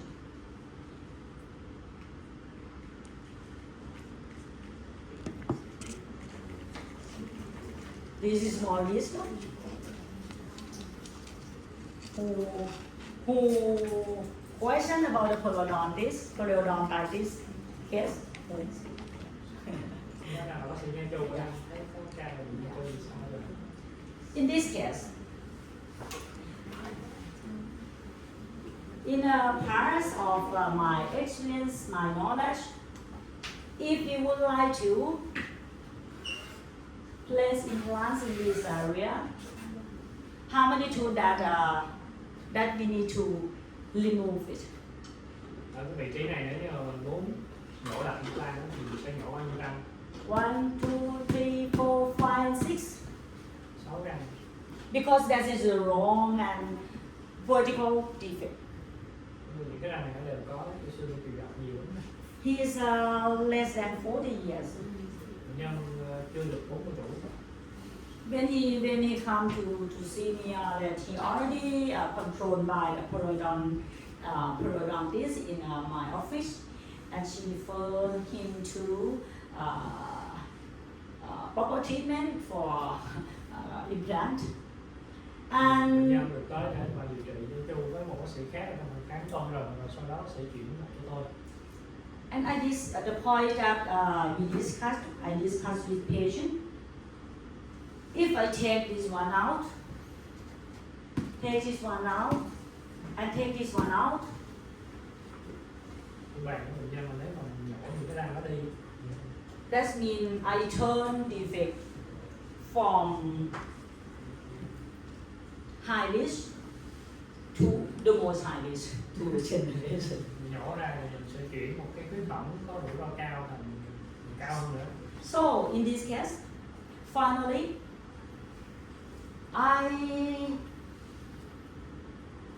he lost just this one and two premolar. Nên cuối cùng là bệnh nhân mất cái răng cửa đó và răng 4 răng 5. And you see his clear now. You see.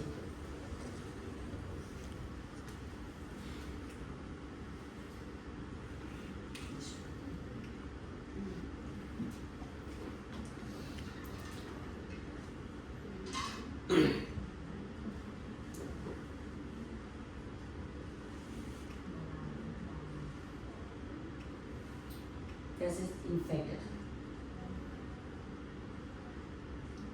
I take the tooth out, and in the defect like this, you need to make sure that you clean your surface and refresh it by using the GTR. Remove the cannulation tissue, cannulus, everything, clean your surface. And for GTR, I use for refresh natural tooth, I use tetracycline hydrochloride. I use tetracycline hydrochloride apply to the root surface around 3 minutes, and then I rinse it, and then follow by EDTA 3 minutes. Những cái răng bên cạnh đó mình cũng cần phải làm sạch sau khi mình nhổ. Thì ngoài cái chuyện làm sạch cơ học thì cô sẽ dùng thêm tetracycline áp lên bôi lên bề mặt răng để 3 phút, sau đó là dùng thêm EDTA thêm 3 phút nữa. And this is the defect after I remove the tooth. Đây là những cái vết hỏng sau khi mà And then nhổ răng và làm sạch. I use the oxyplast Cái đó phải dùng Oxy Plus and sticky bone in và this sticky case. bone. From that area. Oxyplast, I'm not a tailor. I just cut it. I'm not a chair. No need to chair the oxyplast. I just cut it to be a small piece and place it and cover the material, cover the bone large, and Không this có tỉa gì màng nhiều thì chỉ chia ra những cái phần nhỏ để đắp lên thôi. unless it's exposed. Có thể để cái màng nó lộ. And this is the healing, Đây là ảnh làm thương 6 months. 6 tháng. And 6 months, I come back to see it again to planning. And for because I would like to make sure that the position of my implant is right, then I communication with the advocate, let them prefabricate guide for me. And you Đặt see, cái implant ở đúng vị trí cho nên là tôi sẽ chế tác một cái máy cái cục. you see the beautiful tissue, the beautiful. Mô nó mở ra cái mô xương rất là tốt mà. I place that book. I place my implant, 3 implants and Oxypro Max. Giờ tôi đặt 3 cái implant của Super Max. Yes, let's see. Beautiful. Bone. Beautiful tissue. The breast implant, I have enough bone thickness right now. Done enough? And this is the guide. Yes. This is my implants. You can see I got one there. Even more like this is good surface. I already have bone there. Regeneration bone back. It's not spotless anymore. Cái răng bên cạnh nó đã test Dạ. một chút rồi. Bây giờ tình hình nó Single không stage tệ nhưng mà- implant surgery. No need to temporary crochet anymore. đặt implant là cũng không cần Let's có see đóng here. implant. And you can see this, I can gain more peroxidine tissue by left is export. Là bởi vì mình để nó làm phương thức khác cho nên là mình đã có thêm sự tăng sinh về Dạ. oxy hóa. This is 6 weeks, everything complete. And this is final restoration, final brown, as I Cái phần sau cùng finish my own. What do you think about this? mình thấy cái khe này thì sao? Do you think about this? It's coming? Tam giác đen thì làm sao đây?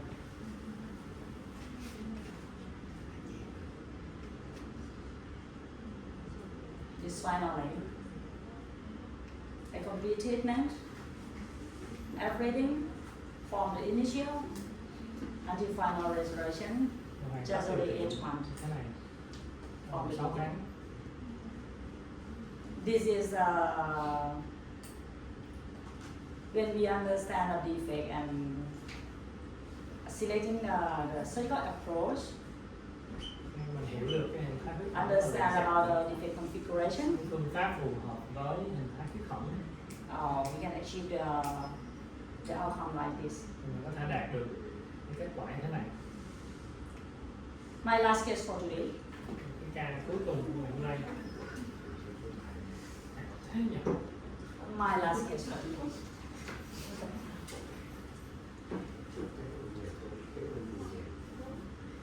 You would like to see that or not? Have you stop? Mọi người có muốn tôi tiếp tục không hay là tôi tới đây thôi được rồi? Who would like to see? Everyone see? Raise your hand, please. Raise your hand, please. Nothing can take it all. No, Mình sẽ không có nhổ hết đâu. because she live in Bangkok. She live in Bangkok. She has experience with orthodontic treatment. Nhưng sống ở Bangkok thì đã từng được điều trị trên nha rồi. And finally, she come to me. She came to me because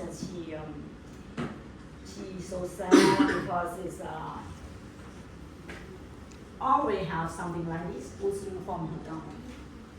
Nhưng When tới she với tôi có than chewing, phiền là she cannot eat, and she coming with her tear because of her dentist told her need to remove her front teeth from here to here. bệnh nhân không có ăn uống được, lúc nào nó cũng đau và chảy mũ hết. Bệnh nhân tới với tôi thì mắt nó hoe rồi. And she know me by the social media. Vì nha sĩ của cổ nói là phải nhổ mấy cái răng cửa này thôi. Bệnh nhân biết chúng tôi qua mạng xã hội. Discuss if I can keep her some instead of remove it all. Rồi hỏi tôi liệu có giữ được cái răng nào không hay gì là phải nhổ hết. And at that time I know, and I talked to her and asked her, if I do something for you, it's not something back up me, and if it fail, don't sue me, okay? Kêu là đánh ráng nhưng mà nó thất bại nó đừng kiện tôi nha. Don't sue me, don't make any complaint to me because no one did to keep the tooth in this situation anymore. Vì không có nha sĩ nào She says, có chỉ định okay, giữ răng hết. okay, doctor, please do your job. And it's her tooth is general mobility.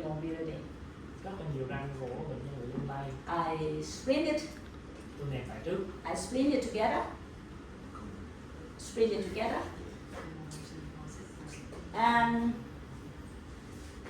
the infection improved. Cái nhiễm trùng nó đã được giảm bớt rồi. And then I opened it. Nó được lặp lại.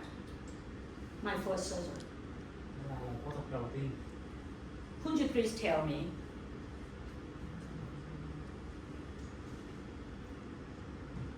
what is the name of the surgical procedure that I did?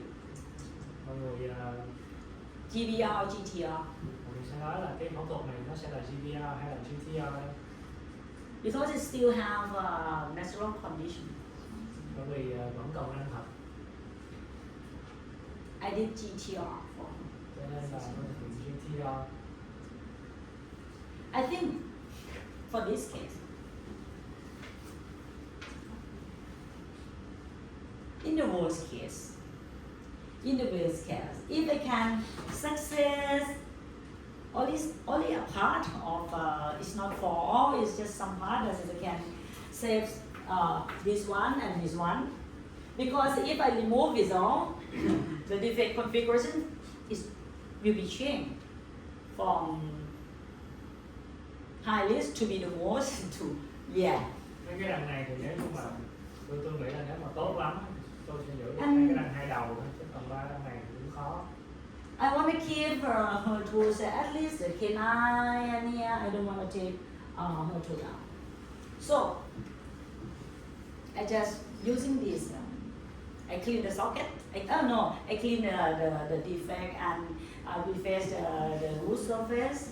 Tôi làm sạch cái xương họng làm sao được. And why I using oxy bone? Because it's easy to handle in this here. Because it's if I use sticky bone and barrel amendment is not easy to control. Nếu mà tôi dùng sticky bone với lại màng And then I không có use, dễ tác lắm cho nên tôi dùng stick bone I use oxy bone with oxyplast kết hợp với màng oxyplast. and PIF also because that in challenging case like this, add more biology is better. Và phủ PRF thêm. Dạ. Tôi nghĩ là nếu những ca phức tạp như thế này thì And có thêm finally, những cái yếu tố âm trữ nó sẽ vẫn tốt hơn. And finally, number 3-1, Number 3-1. Cái răng 31 này I cannot sell that number 3-1. không giữ được. And then I cut here, Cho nên là tôi cắt bỏ cái phần chân đó để lại cái thân cut the root and let it complete healing. và để cho nó lành thương.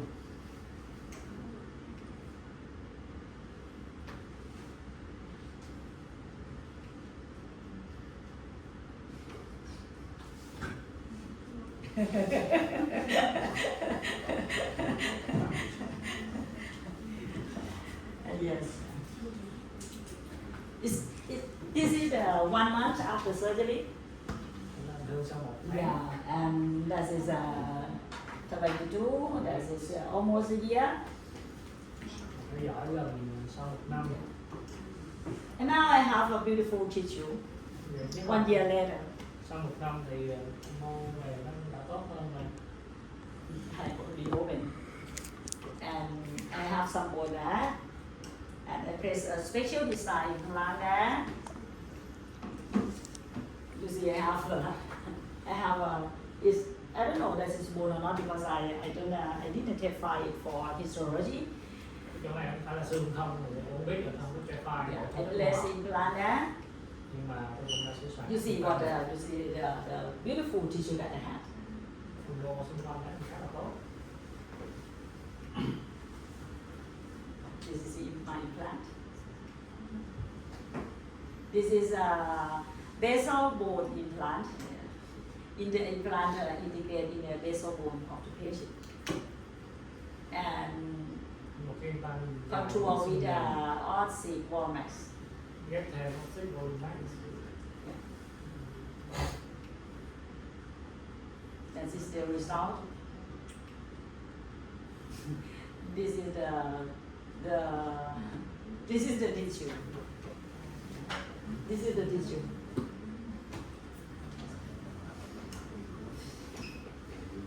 finally, I can say her throat. Even though it's not a maximized aesthetic outcome, but this is the beautiful tissue that I have for her. Mặc dù là mình không có đạt được cái kết quả thẩm mỹ tối ưu, nhưng mà ít nhất là mình vẫn giữ được Beautiful tissue. và vấn đề được sử dụng rồi. And some guy from in Munich, when he saw my case, Portugal. Có một bác sĩ ở Mỹ Portugal. khi mà tôi trình ca này khá hóc mồm. And this is final restoration for her. Đây là phần xương bụng. Yes. That's it. That's it. That's it. So, okay, this is the part of the regeneration and the before we remove the tooth, we must think about the dental implant side development, change the defect from challenging to be simple. Trước khi mình thực sự nhổ răng cho bệnh nhân thì hãy quan sát, khảo sát cái vị trí nhổ răng đó để mình có thể có những cái And cải remember thiện, rule. chuyển những cái tuyến thẩm phức tạp thành đơn giản. Lúc sau mình điều trị thuận lợi hơn. And you face with the defect that you need to reconstruction or regeneration for the implant, and don't forget about the adjacent tooth. You need to do to understand about the GTR to regeneration. Cho cái vị trí trong tương lai cũng đừng có quên những răng bên cạnh. Yeah, that is the first part of this afternoon. Đó là cái phần đầu tiên của buổi chiều ngày hôm nay. I hope you enjoy. Enjoy. Okay. Thank you very much. We still have the immediate implant placement accumulate. Mình nghĩ một chút và tới cái phần tiếp theo là chúng ta tiếp thị.